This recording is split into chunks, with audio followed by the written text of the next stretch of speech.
Hello dear, welcome करता हूं आप सभी को यूट्यूब चैनल नर्सिंग ज्ञान में। आप सभी देख रहे हैं नर्सिंग ज्ञान। मैं हूं राहुल मिश्रा और आप लोग को स्वागत है एक नए वीडियो जीएनएम फर्स्ट ईयर का। जानते हैं कि इस सप्ताह का यह तीसरा वीडियो है और उस हिसाब से हमारा तीसरा सब्जेक्ट भी है जो कि फंडामेंटल ऑफ नर्सिंग है। समझ गए? यह हमारा FON, इसको शॉर्ट में भी कहते हैं फंडामेंटल ऑफ नर्सिंग। ओके, यह जो है आपको कहीं कहीं फाउंडेशन ऑफ नर्सिंग भी देखने को मिलेगा, टेंशन नहीं लेना है। यह वीडियो नंबर 28वां है। इससे पहले वीडियो 27 तक डाल चुके हैं, तो जो लोग नहीं देखे हैं ज़रूर जाके देखिए और समझिए, ताकि आप लोग का एग्ज़ाम में एक भी प्रश्न नहीं छूटे। लगभग आपका जो है मैं बता दूं, यहाँ पे 3 से 4 क्लास और आएगा और आपका जो है कंप्लीट हो जाएगा सिलेबस, कहीं से कोई सवाल नहीं बचेगा। ओके, तो इस हिसाब से हम देखेंगे यहाँ पे वीडियो नंबर 28वां। और वीडियो नंबर 28वां में 2 प्रश्न लेकर आए हैं, बहुत शानदार प्रश्न लेकर आए हैं। चलिए देखते हैं। क्वेश्चन नंबर है, कहता है कि एनजी ट्यूब का इंसर्शन, मतलब जो एनजी ट्यूब होता है जिसे हम लोग नोजोगैस्ट्रिक ट्यूब भी कहते हैं, या इसी को हम लोग अब ये जो ट्यूब होता है ना, नोजोगैस्ट्रिक ट्यूब होता है, शॉर्ट में इसको हम लोग एनजी ट्यूब भी कहते हैं।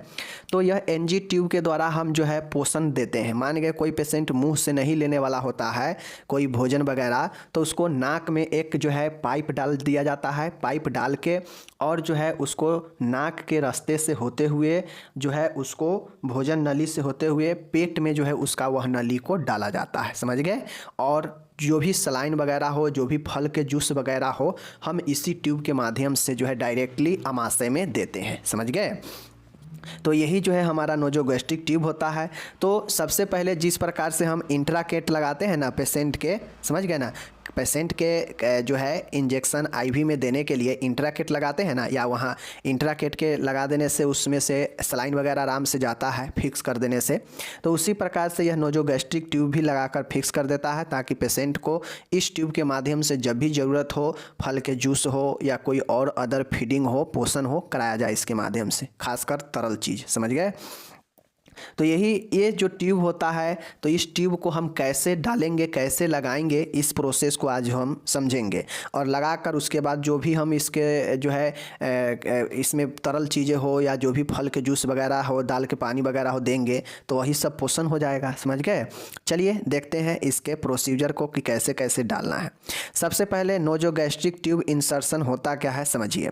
नोजोगैस्ट्रिक ट्यूब एनजी ट्यूब का प्लेसमेंट एक प्रोसीजर है, एक प्रक्रिया है। अब ऐसा नहीं है कि इंजेक्शन देना है तो सीधा इंजेक्शन लोड किए और सीधा वहाँ पे जहाँ देना वहाँ पे साइट को साफ किए और भोंक दिए और दे दिए। नहीं, एनजी ट्यूब एक बहुत ही जटिल प्रोसेस है। आपको अच्छे से समझना पड़ेगा कि एनजी ट्यूब कैसे डालना है और कैसे सावधानी पूर्वक डालना है, क्योंकि बहुत डॉक्टर को भी एनजी ट्यूब जो है डालने से डर लगता है। आता सबको है, ये प्रोसीजर आता सबको है। अभी यहाँ पे पढ़ लीजिएगा तो पता चल जाएगा कि हाँ कैसे डालना है, लेकिन होता ये है कि यह डालने में सबको डर लगता है, क्योंकि जिस रास्ते से इसको डाला जाता है ना, नाक के छेद के द्वारा, तो वह बहुत ही क्रिटिकल होता है। अगर थोड़ा भी इधर उधर फंस जाएगा तो सीधा वहाँ पे उसको जो है क्षतिग्रस्त कर देगा। काफ़ी इरिटेटिंग यह प्रोसेस होता है। यह डालने पर पेशेंट को काफ़ी ज़्यादा इरिटेट होता है, झंझनाहट दूसरे टाइप के लगता है। समझ गए ना? नाक में थोड़ा सा अगर अंगुली अंदर चल जाता है तो मन कैसे आपका जो है होने लगता है, और वह तो पूरा का पूरा पाइप ही अंदर डाला जाता है। समझ लीजिए।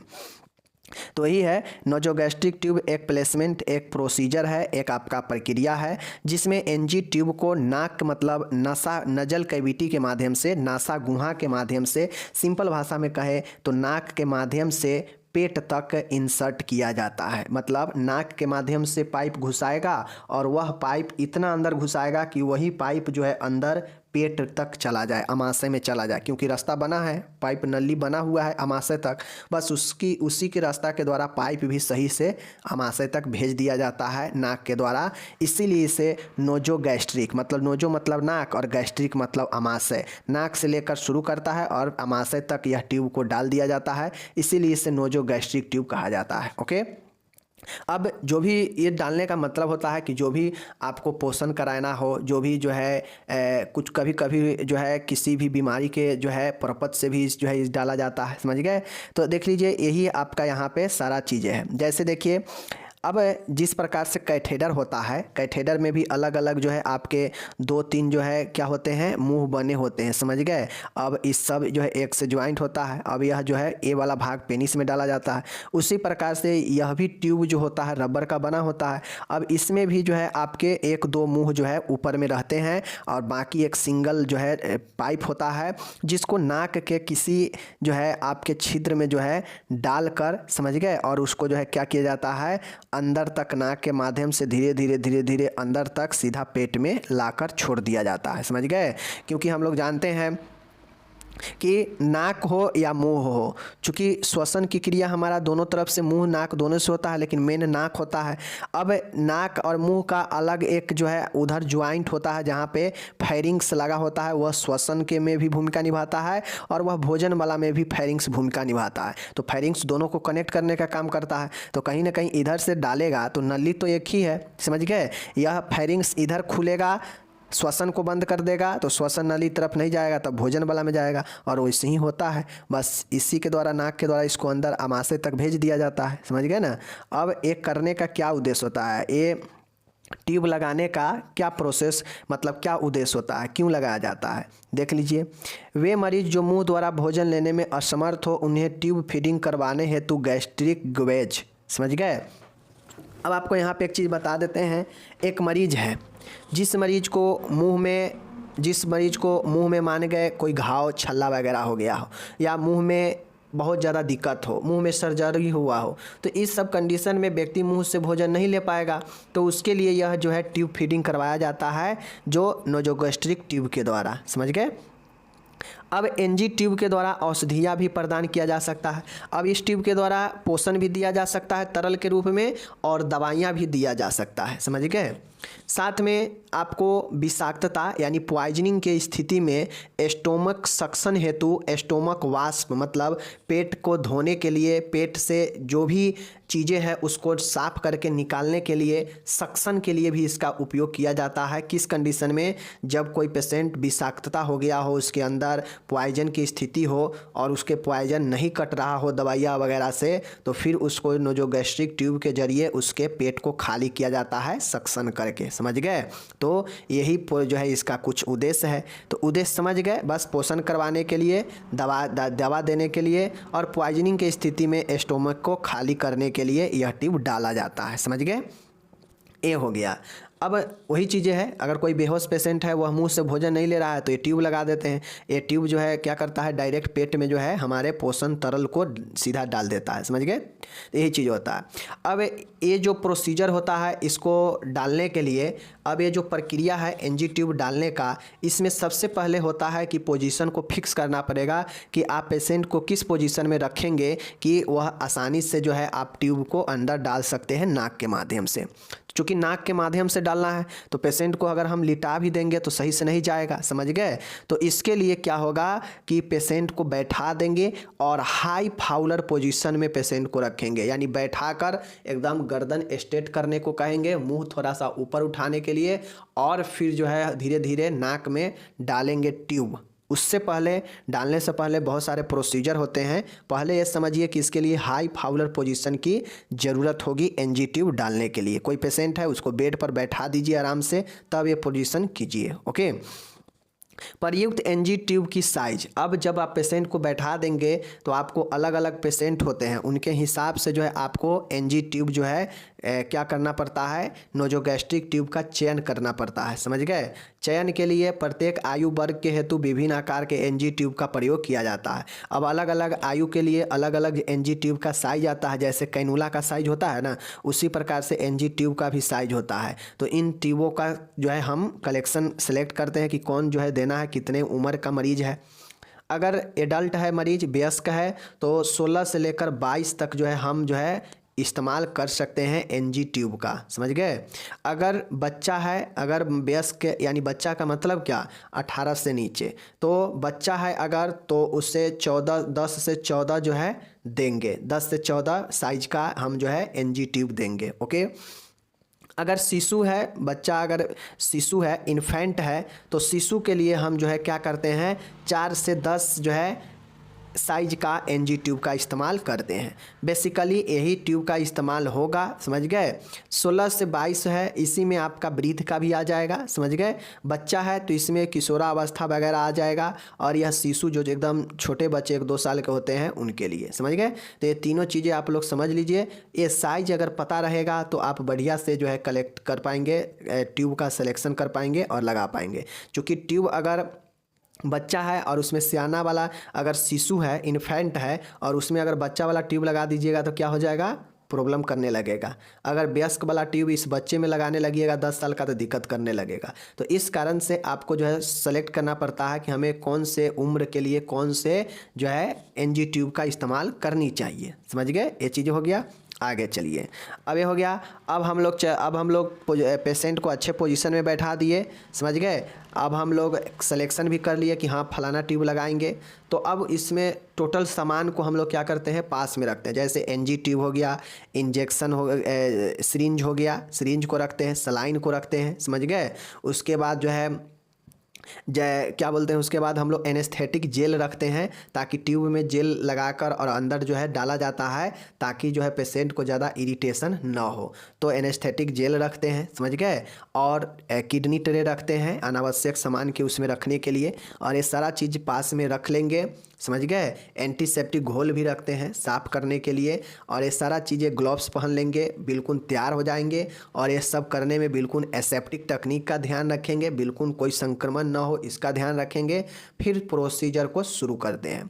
प्रोसीजर को शुरू करने से पहले आपको पूरे सामान को अपने पास टेबल पर रखनी चाहिए, समझ गए। जैसे एनजी ट्यूब हो गया, सलाइन हो गया, सिरिंज हो गया, ओके, किडनी ट्रे हो गया, समझ गए ना। तो जितने भी सामान इसमें इस्तेमाल किए जाएंगे सबको, एनेस्थेटिक जेल हो गया, सबको अपने पास में रख लेंगे।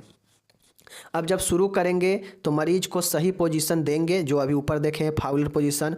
उसके नाक से कान तक दूरी व कान से, ठीक है ना, हाइपोइड प्रोसेस तक का मापन कर एनजी ट्यूब पर मार्क करते हैं। यहाँ पे ध्यान दीजिएगा, मैं बताता हूँ आपको। सबसे पहला पॉइंट मैंने यही बताया आप लोग को कि सबसे पहले आपको क्या करना पड़ता है, पहला पॉइंट में कि मरीज को सही पोजीशन दे दीजिए। पोजीशन क्या देना है पता है।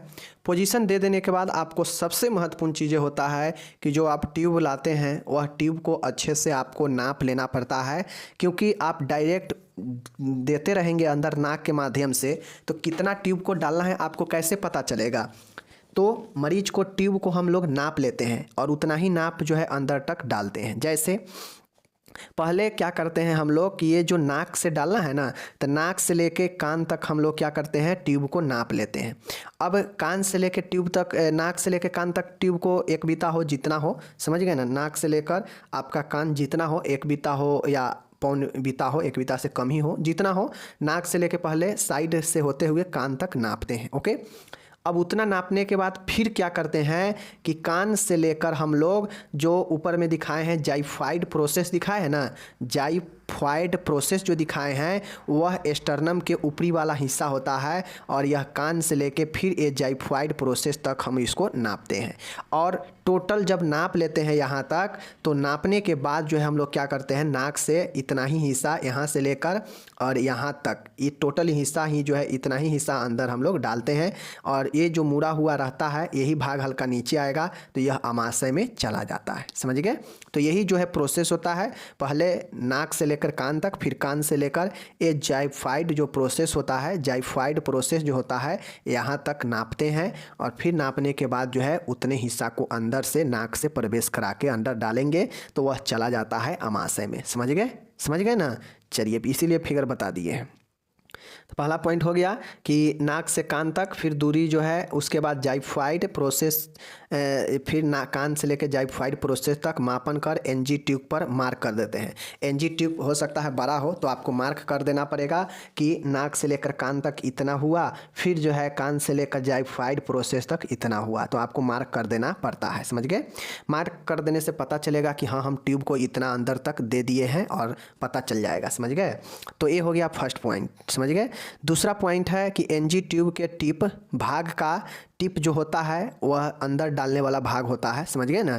तो एनजी ट्यूब के जो टिप वाला भाग होता है उसको 3 से 5 इंच को वाटर बेस्ड जेली से लुब्रिकेंट करते हैं। जो टिप वाला भाग होता है चूँकि उसको अंदर डालना रहता है तो उसको क्या करते हैं कि हम लोग जेली वाटर बेस्ड, वाटर मतलब पानी की तरह जो जेली होता है उसको जो है 3 से 5 इंच जो है लगा लेते हैं। 3 से 5 इंच में यह जेली को लगा देते हैं, समझ गए। इस हेतु आयल बेस्ड लुब्रिकेंट का प्रयोग किया जाता है क्योंकि यह केमिकल न्यूमोनिया के रिस्क बढ़ाते हैं। अब इसके लिए क्या किया जाता है, हम लोग आयल बेस्ड लुब्रिकेंट का उपयोग करते हैं। अगर नहीं करेंगे तो नाक के थ्रू अंदर जाएगा तो उससे केमिकल अगर वाला यूज करेंगे तो चूँकि डायरेक्टली अंदर ही अंदर वो हमारा इधर उधर भी टच कर सकता है तो उससे और भी प्रॉब्लम हो सकता है, यानी केमिकल निमोनिया हो सकता है, तो इसको रिस्क को बढ़ाता है। तो इसलिए हम लोग आयल बेस्ड लुब्रिकेंट का उपयोग करते हैं, समझ गए। चलिए अब यह लुब्रिकेंट हम लगा देंगे 3 से 5 इंच ट्यूब पर टिप साइड से। सर्वप्रथम ट्यूब को लेफ्ट नोज ट्री से गले तक प्रवेश कराते हैं। अब ध्यान में रखिए, सबसे पहले हम क्या करते हैं, बाएं नाक से समझ गए जो ट्यूब होता है उसको गले तक प्रवेश कराते हैं। सबसे पहले बाएं नाक में डालेंगे ट्यूब को और गले तक प्रवेश कराएंगे। गले में ट्यूब का एहसास होने पर मरीज को निगलने का एक्शन करने हेतु कहें। अब जब गले तक चला जाएगा तो पेशेंट को पता चलने लगेगा कि हमारे गले पर कुछ चीज़ें आया है।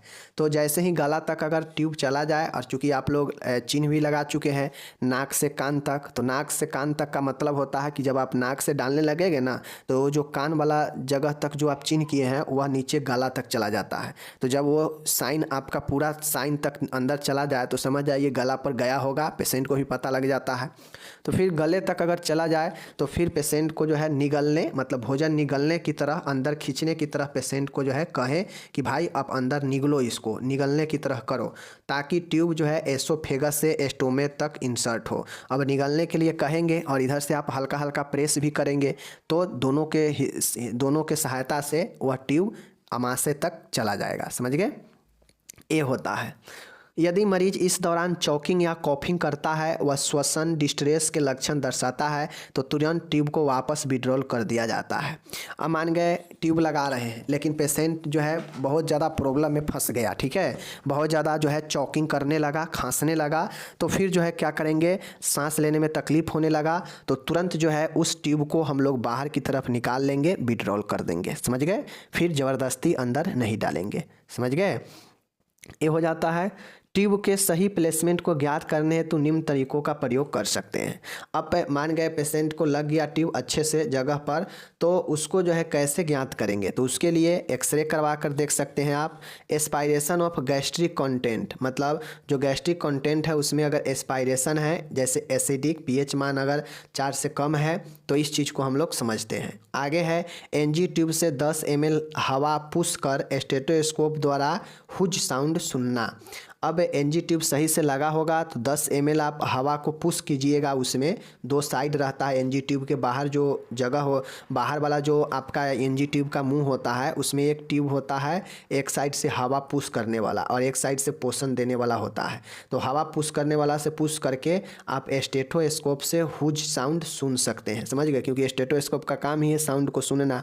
तो यही जो है प्रोसेस होता है। ट्यूब को लगाने में बिल्कुल आपको ध्यान देना पड़ता है, थोड़ा भी उधर उधर कीजिएगा ट्यूब गलत लग जाएगा, पेशेंट के जो है अंदर प्रॉब्लम क्रिएट कर देगा, समझ गए। और यह इंटरनली प्रॉब्लम क्रिएट करेगा तो समझ सकते हैं पेशेंट को कितना ज़्यादा तकलीफ आ जाएगा। तो इसलिए थोड़ा भी पेशेंट में अगर दिक्कत लगे, पेशेंट मना करे कि नहीं हमें नहीं लगाना है, मत लगाओ, दिक्कत हो रहा है, ज़बरदस्ती नहीं करे, समझ गए, निकाल दे। तो यही प्रोसेस होता है। मैंने बता दिया एनजी ट्यूब कैसे लगाते हैं, और एनजी ट्यूब का काम ही होता है कि भाई इसके द्वारा पोषण देना, भोजन देना या पेट के खाली करना, ये सब इसी का काम है, उद्देश्य है। तो ये चीज़ें यहाँ पर मैंने बता दिया। टोटल यहाँ पर इंग्लिश यहाँ पर दे रखा है, आप चाहें तो इंग्लिश में भी इसको पढ़ सकते हैं, समझ गए। लेकिन फिर वही कहूँगा कि आप जब भी प्रैक्टिकल रूप से एनजी ट्यूब किसी व्यक्ति को लगाने जाएं तो प्रथम बार खुद नहीं लगाएं, 1-2 बार पहले चीज़ों को देखें कि कैसे लगाया जाता है, फिर धीरे धीरे थोड़ा थोड़ा ट्राई करने का प्रयास करना चाहिए। डायरेक्ट अगर आप खुद लगाने जाइएगा आपसे नहीं होएगा, पेशेंट को दिक्कत भी हो जाएगा, समझ गए। तो ये सारा चीज़ है, इंग्लिश में भी दे रखा है। अब आता है एक बहुत ही मोस्ट इम्पॉर्टेंट प्रश्न MBBI। और यह प्रश्न मैं ये नहीं कहता हूँ कि एग्ज़ाम में आ ही जाएगा, लेकिन मैं ये ज़रूर कहता हूँ कि ये प्रश्न आपको अभी से लेकर सेकेंड ईयर में बहुत जो है आपको पीछा करेगा। अभी कम भी करेगा, लेकिन सेकेंड ईयर में इतना न ज़्यादा पीछा करेगा कि हर एक प्रश्न में आपको नर्सिंग देखभाल लिखना ही पड़ता है। और वह नर्सिंग देखभाल आप यहाँ से समझ सकते हैं कि कैसे नर्सिंग देखभाल लिखा जाता है, समझ गए। तो उसी प्रकार से आपसे भी एग्जाम में पूछा जा सकता है, पूछता भी है कि बेहोश मरीज हो या अचेतन मरीज हो या आघात वाला मरीज हो, जला मरीज हो, कोई भी मरीज हो, किसी भी प्रकार के मरीज हो, उसका हम लोग देखभाल, नर्सिंग देखभाल कैसे करेंगे बताइए, नर्सिंग देखभाल योजना कैसे बनाएंगे बताइए। तो सबसे पहले आपको एक चीज़ को मैं यहाँ पे क्लियर कर दूँ आप सभी फर्स्ट ईयर वाले को कि जब भी किसी मरीज के देखभाल के लिए पूछेगा तो आप ये दिमाग लगाइएगा कि इस चीज़ में मरीज को जो बीमारी है, इस बीमारी में मरीज को मेन चीज़ें क्या क्या चीज़ें की ज़रूरत है, क्या क्या दिक्कत इसमें मेनली रूप से पेशेंट को होगा, उसी दिक्कत को तो हम प्रबंध करेंगे, उसी चीज़ का देखभाल करेंगे ना, जो चीज़ उसको चाहिए। तो देखेंगे कि क्या इसमें पेशेंट को चाहिए, क्या दिक्कत होगा और उस दिक्कत को हम कैसे पूरा करेंगे। तो मेन चीज़ें चार पाँच पॉइंट ढूंढिए और उसी 4-5 चीज़ों को जो है हम लोग कैसे कैसे दूर करेंगे उसमें लिख देते हैं, तो यही नर्सिंग प्रबंध हो जाएगा। जैसे आपको मैं यहाँ पे बेहोश वाला या अचेतन पेशेंट, अनकॉन्शियस वही होता है, हम बेहोशी पेशेंट के बारे में लिखने जा रहे हैं। अब दिमाग लगाइए कि एक बेहोश पड़ा हुआ पेशेंट है, तो बेहोश पेशेंट में क्या क्या चीज़ें ज़रूरी होगा उसको सहायता करना। चलिए आपको बताते हैं, दिमाग खुलेगा। एक बेहोश रोगी को निम्नलिखित देखभाल करनी चाहिए। एक बेहोश रोगी को नर्सिंग देखभाल निम्न तरीके से करनी चाहिए। सबसे पहला, चूँकि पेशेंट बेहोश है तो हमने ये देखा कि पेशेंट बेहोश है तो उसका श्वसन मार्ग और श्वसन क्रिया गड़बड़ होगा, उसका गड़बड़ होगा। चूँकि बेहोश का मतलब क्या होता है कि पेशेंट बेहोश हो गया है, उसका श्वसन जो है सही से काम नहीं कर रहा है, उसका जो श्वसन की क्रिया है वह सही नहीं है। तो एज ए नर्स हमारा क्या काम होगा कि पेशेंट का श्वसन के क्रिया, श्वसन के मार्ग को सही करे और उसे शुरू करे। तो इसके लिए क्या करेंगे, पहला पॉइंट हमारा यही हो गया कि श्वसन मार्ग और श्वसन की क्रिया को बनाए रखें। क्यों? क्योंकि पेशेंट यहाँ पर बेहोश है। अगर हम बेहोशी हालात में उसका श्वसन की क्रिया और श्वसन के मार्ग को देखभाल नहीं करेंगे तो पेशेंट के अंदर दिक्कत आ जाएगा, समझ गए। तो पहला श्वसन मार्ग और श्वसन क्रिया को देखभाल करेंगे। उसके लिए पेशेंट को सिम्स पोजीशन देते हैं। क्या करते हैं? पेशेंट को सिम्स पोजीशन देंगे। रोगी को ग्रसनी जो फेरिंग्स होता है उसका सिक्रेशन इकट्ठा करने से बचाने के लिए समय समय पर चूसन करें। अब श्वसन मार्ग को आप कैसे अच्छा करके रखेंगे ताकि हवा मिलेगा पेशेंट को और श्वसन ले पाएगा। तो जो भी गले में सिक्रेशन अटका होगा, इकट्ठा होगा, उसको समय समय पर आपको साफ करना पड़ेगा। क्योंकि बेहोश मरीज है, वह खुद से कुछ कर नहीं पाएगा, तो उसका गला में क्या बैठा है, क्या जमा है, क्या पता। और जब गला में कोई चीज़ जमा रहेगा, फंसा रहेगा, तो श्वसन ठीक से नहीं हो पाएगा। तो आप उसको सिक्रेशन को साफ करेंगे। ओके। रोगी को अच्छे संवातन मतलब अच्छे हवादार कमरे में रखेंगे ताकि हवा मिलेगा तो श्वसन होगा। चौथा पॉइंट है, प्रत्येक 15 मिनट के अंतराल पर वाइटल साइन यानी रेस्पिरेशन का चेक करेंगे। पांचवा है, रोगी को नेजल कैथेटर के द्वारा 4 पर लीटर की दर से ऑक्सीजन प्रदान करें। नाक के द्वारा, समझ गए ना, नाक के नेजल कैथेटर हो या मास्क के द्वारा 4 लीटर पर मिनट की दर से ऑक्सीजन प्राप्त करें। क्योंकि बेहोश पेशेंट है, उसे ऑक्सीजन मिल नहीं रहा है, तो आप मास्क के द्वारा या कैथेटर के द्वारा देंगे। कोई भी असमानता दिखाई दे तुरंत डॉक्टर को सूचित करें। तो यह तो हमारा ए हो गया कि श्वसन मार्ग और श्वसन को क्रिया को बनाने के लिए देखभाल। तो पहला पॉइंट हमने क्लियर कर लिया। और यह जो भी 5-6 पॉइंट देखे हैं वह सिर्फ और सिर्फ श्वसन को बनाने के लिए, ऑक्सीजन को ठीक करने के लिए था। ओके। बी नंबर है, मेंटेन ब्लड सर्कुलेशन। अब चूंकि एक पेशेंट बेहोश है, तो बेहोश है, उसका बॉडी में ब्लड चल रहा है कि नहीं चल रहा उसे पता नहीं होगा। और जैसे जैसे ब्लड उसका बॉडी में कमते जाएगा, सर्कुलेशन कम होते जाएगा, वैसे वैसे उसका शरीर समाप्त होते जाएगा। तो सबसे पहले कोई भी बेहोश मरीज है उसको ये करना चाहिए कि मरीज को हमेशा जो है ब्लड सर्कुलेशन को बनाए रखना चाहिए। क्योंकि ब्लड सर्कुलेशन अगर आपका टूट जाएगा, व्यक्ति का डेथ हो जाएगा, समझ गए। तो इसके लिए नियमित रूप से वाइटल साइन चेक करेंगे, समझ गए। रोगी को शरीर से द्रव आयतन फ्लूइड ब्लड के समान स्तर को बनाए रखेंगे, क्योंकि जैसे ही तरल बॉडी में कमेगा तो क्या होगा, ब्लड का सर्कुलेशन भी कम जाएगा, इसलिए तरल के आयतन में कमी नहीं होने दें। रोगी को वायु मार्ग स्पष्ट करें ताकि पेशेंट को ऑक्सीजन मिले और ब्लड जो है रनिंग में रहे, सर्कुलेट करते रहे। तो यह ब्लड सर्कुलेशन बनाने का कुछ उपाय था जिसको बताया गया। अब आता है पोषण की देखभाल। चूँकि एक पेशेंट बेहोश है, वह खुद से न कोई भोजन ले सकता है, न कुछ खा सकता है, न कुछ पी सकता है, तो आप उसका देखभाल कैसे करेंगे कि उसका पोषण स्तर भी बना रहे, पोषण का भी देखभाल हो सके। उसके लिए रोगी के पोषण स्तर का आकलन करें कि पेशेंट में कितना क्या चाहिए, कैसा पोषण चाहिए, उसका आकलन करें। रोगी को भोजन में सभी आवश्यक पोषक तत्व दे, इसलिए दे क्योंकि व्यक्ति खुद से कुछ नहीं कर पा रहा है, तो उसे आप पर ही भरोसा है, आप ही उसको देखभाल दे रहे हैं, तो अच्छे पोषक तत्व वाला भोजन दे। ओके। रोगी को इनटेक आउटपुट चार्ट बनाए। मतलब इनटेक आउटपुट चार्ट का मतलब होता है कि पेशेंट को अगर मान गए आप 1 लीटर NS चढ़ाए हैं, तरल चढ़ाए हैं, फ्लूइड चढ़ाए हैं, तो वह उस अनुसार उसका यूरिन बाहर आ रहा है या नहीं आ रहा है, यानी जो आप दिए पेशेंट के अंदर उसके हिसाब से उसका यूरिन हो गया या जो भी वोमिटिंग वगैरह है उसका आउटपुट का जो है चेक करते रहे। समझ गए। रोगी को IV ड्रिप द्वारा IV फ्लूइड देते रहें। समझ गए। और प्रत्येक 2 से 3 घंटे बाद रोगी को 200 से 25 ml फ्लूइड डाइट दे। समझ गए। फ्लूइड डाइट का मतलब तरल डाइट दे, जैसे हो गया आपका जूस हो गया, दाल के पानी हो गया, लस्सी हो गया, ये सब तरल जो है क्या होते हैं, आपके पोषण होते हैं। तो ये सब पोषण बनाने के लिए किए गए उपाय हैं जिसको पोषण को देखभाल में शामिल करते हैं। समझ गए। चलिए, चूँकि बेहोश पेशेंट है तो रोटी चावल थोड़ी ना खाएगा, उसके लिए तो आप तरल चीज़ें ही जो भी हो दे सकते हैं। समझ गए। यही चीज़ें हैं। D नंबर का ऑप्शन है त्वचा की देखभाल, स्किन केयर। स्किन केयर का मतलब होता है कि चूँकि पेशेंट बेहोश है, बेहोश हालात में उसका पैर कहाँ है, बॉडी कहाँ है, हाथ कहाँ है, उसे कोई पता नहीं रहता है, तो आप उसके स्किन पर कोई संक्रमण का खतरा ना हो, कोई संक्रमण ना हो, स्किन गंदा ना रहे, इसके लिए स्किन की देखभाल करते हैं। बेहोश रोगी लंबे समय तक बिस्तर पर रहने के कारण उसे बेड सोर यानी बिस्तरी घाव होने की संभावना होता है। अगर कोई पेशेंट कोमा में है, बेहोश है, तो वह हो सकता है 4 दिन, 5 दिन, महीनों दिन भी पेशेंट बेड पर रह जाता है एक साइड।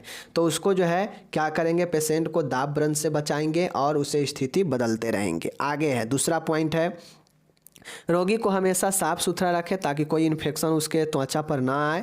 रोगी की स्थिति में प्रत्येक समय परिवर्तन करते रहे। रोगी को बिस्तर को एकदम जो है घर्षण मुक्त बनाएं ताकि पेशेंट को जो है बेड के सहारे कोई घाव ना हो घर्षण लगने से। रोगी को बेड शोर के कारण से बचाएं। रोगी को समय समय पर मसाज दें जिससे ब्लड सर्कुलेशन भी ठीक रहे। ब्लड मसाज करने से ब्लड सर्कुलेशन सही रहता है। समझ गए। तो ये हो गया आपका त्वचा की देखभाल, त्वचा को ग्लोइंग, बेहतर और स्वच्छ बनाने के लिए किया गया देखभाल। लास्ट 5वां है हमारा यहाँ पे, सेकेंड लास्ट, उत्सर्जन की देखभाल। अब चूंकि पेशेंट बेहोश है तो कब मूत्र करेगा, कब बाथरूम त्यागेगा, कब वोमिटिंग कर देगा, इसका कोई गारंटी नहीं है। तो उसके लिए उत्सर्जन का देखभाल करना जरूरी है क्योंकि उससे संक्रमण फैलता है। तो रोगी को प्रतिदिन 2 से 3 लीटर द्रव दे। मूत्र अनियंत्रित होता है, अवधारणा होता है, इसके उपचार के लिए कैथेटर लगाए। जो भी बेहोश रोगी है उसको जो है क्या करें, मूत्र के लिए कैथेटर लगा दें। समझ गए। रोगी को व्यक्तिगत साफ सफाई का ध्यान रखें और गंदगी से बचाए। मल मूत्र पर हमेशा ध्यान रखें और उसे सही डिस्पोज करें। तो यह हो गया उत्सर्जन के लिए देखभाल। ओके। और लास्ट बचता है, कुछ अन्य जटिलता भी हो सकता है पेशेंट के अंदर, तो उसका भी देखभाल करना हमारा ही दायित्व है। रोगी को हमेशा पैसिव एक्सरसाइज, मतलब नर्स के द्वारा एक्सरसाइज करवाया जाए, वही पैसिव होता है। क्योंकि पेशेंट खुद से नहीं करेगा, खुद से कर लेगा तो एक्टिव एक्सरसाइज हो जाएगा। रोगी को फिजियोथेरेपी प्रदान करें जिसे भौतिक चिकित्सा कहते हैं। फुट ड्रॉप व रिस्ट ड्रॉप आदि रोकने के लिए आराम के साधनों का प्रयोग करवाएं। Rest device. तापमान में परिवर्तन के कारणों का पता लगाएं कि तापमान में बॉडी का जो टेम्परेचर है क्यों परिवर्तन हो रहा है। उच्च तापमान में शीत प्रयोग करना चाहिए, मतलब हाई टेम्परेचर में कोल्ड का एप्लीकेशन करें, और कम तापमान हो तो गर्म का प्रयोग करके संतुलन बनाकर रखना चाहिए। और यही हमारा आखिरी 6ठा पॉइंट है कि रोगी के परिजनों को मानसिक सहारा दे, उनके प्रश्नों को संतोषप्रद उत्तर दें, और यह कुछ अन्य जो है देखभाल है जिसको यहाँ पे बता दिया गया। तो एज ए नर्स आप दिमाग लगाइए कि एक बेहोश पेशेंट है, उसमें क्या क्या होगा और उसको क्या क्या चीज़ें होगा, उसका हम कैसे देखभाल करेंगे, ये चीज़ें आपको लिखना पड़ता है। समझ गए? क्योंकि हज़ारों बीमारी का देखभाल आपको करना है, तो आपको खुद से चीज़ों को सेलेक्ट करना पड़ेगा कि किस बीमारी में महत्वपूर्ण चीज़ें क्या क्या होगा पेशेंट के अंदर, उसी को देखभाल करेंगे। 4-5 पॉइंट 6 पॉइंट चुनेंगे और उसको देखभाल आराम से कर देंगे, और वही हमारा नर्सिंग देखभाल हो जाता है। समझ गए? कोई दिक्कत नहीं। तो एक बेहोश पेशेंट है तो उसमें श्वसन का दिक्कत हो सकता है, तो श्वसन मार्ग और श्वसन की क्रिया को बनाए रखने के लिए काम होगा। ब्लड सर्कुलेशन में प्रॉब्लम आ सकता है, चूँकि पेशेंट को कुछ अता पता है नहीं, सोया हुआ है, तो उसका ब्लड चल रहा है नहीं चल रहा है उसके क्या पता, तो ब्लड सर्कुलेशन ठीक करके रखेंगे। समझ गए? पोषण उसको दीजिए नहीं दीजिए उसको कोई मतलब ही नहीं है, बेहोश है तो पोषण नहीं दीजिएगा तो दिक्कत होगा, तो पोषण का देखभाल होगा, त्वचा का देखभाल होगा। मतलब इसी प्रकार से जो है तमाम बीमारियों में उसी के हिसाब से हम देखभाल करेंगे, जो उसको उस बीमारी में मरीज को प्रभावित करने वाला जो ज़्यादा महत्वपूर्ण देखभाल करने वाला चीज़ें होगा उसको पॉइंट में लिखेंगे, और सभी पॉइंट में कैसे हम उस देखभाल को निभाएंगे लिख देना है। समझ गए? और नीचे यहाँ पे इंग्लिश भी दिया गया है, तो आप इंग्लिश में भी इसको लिख सकते हैं, कोई दिक्कत नहीं है। हम आपसे मिलेंगे अगले वीडियो में। अपना ख्याल रखिएगा। धन्यवाद।